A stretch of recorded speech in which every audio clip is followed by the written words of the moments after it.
A fundamental aspect of managing and being responsible for the care and handling of animals is animal welfare.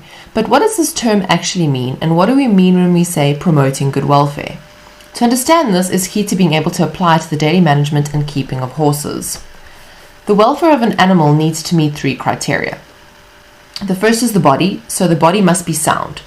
We look at the overall health of the body, the coat condition, physical fitness, the ability to produce or perform, as well as the ability to reproduce. So a healthy reproductive system is a really important aspect of physical health.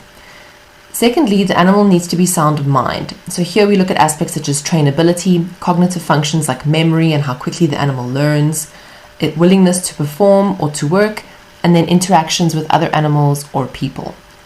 And the last criteria is about species-specific behavior and the ability for the animal to live according to its nature. This means how easily and effectively is the animal able to perform its normal behavior.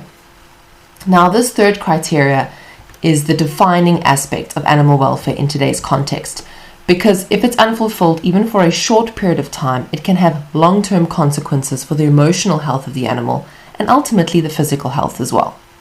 As a species, horses have specific needs that need to be fulfilled in order to achieve a state of physical balance of the body and all of its bodily functions, which is called homeostasis. These are called primary ethological needs, and they are 3 that we consider key for horses as a species. The first is socialization, which is the ability to interact with their own kind. The second is locomotion, the ability to move about at free will. And the third is ingestion, which is the ability to forage and graze for natural resources that are suitable to the horse's digestive system, such as plant materials and fibrous material. Now, domestication as a process has had a significant effect on horses because it has changed the way that they live. In a natural context, horses would live in large herds with a strong social hierarchy.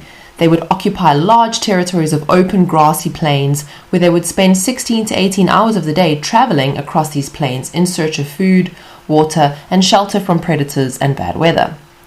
While traveling these great distances, they would also be foraging and grazing, as well as socializing with each other and other herd members. These socialization activities would be dependent on the stage of life of the animal, but for example, foals would spend quite a large amount of time around their mothers. A little bit older foals would be interacting with siblings and any other members of their kind of immediate social group. Mares would mostly engage in care behavior, and then colts would spend quite a lot of time playing and practicing fighting skills. So domestication has significantly changed this way of life. But what it hasn't done is it hasn't erased or changed the ethological needs of the horse. It's only changed the way that these needs are satisfied, but they still exist. So promoting good equine welfare is therefore a balancing act. You need to ensure, firstly, that your management system promotes the physical health of the horse by implementing various processes such as an emergency plan, a maintenance or standard treatment plan, as well as safety and hygiene protocols. Your training and management strategies also need to consider the emotional state of the horse. So if you notice any change in behavior or performance, don't ignore them and hope that they will go away. You need to seek professional advice that can help you identify a potential cause behind the emotional or behavioral changes, because a prolonged negative emotional state can lead to what we call learned helplessness. And this is a state that is very similar to human depression. And what you'll see is that the horse will completely withdraw physically and emotionally, and this will ultimately lead to a shutdown. Now, this chronic and extreme stress will also eventually impact the body, and the health of the horse will really deteriorate over time. The emotional state is linked to the expression of inherent behaviors. So ultimately, it's really about creating an environment and management system that enables the horse to satisfy and express its natural needs. And any environment that you create for your horse really needs to consider these needs and consider the horse as a species. Lastly, this needs to be a balancing act between your abilities and resources and the needs of your horses. It has to be possible for you to maintain this over the long term, because if you go too far on either end, you're going to end up with results or with negative impacts on both you and your horses.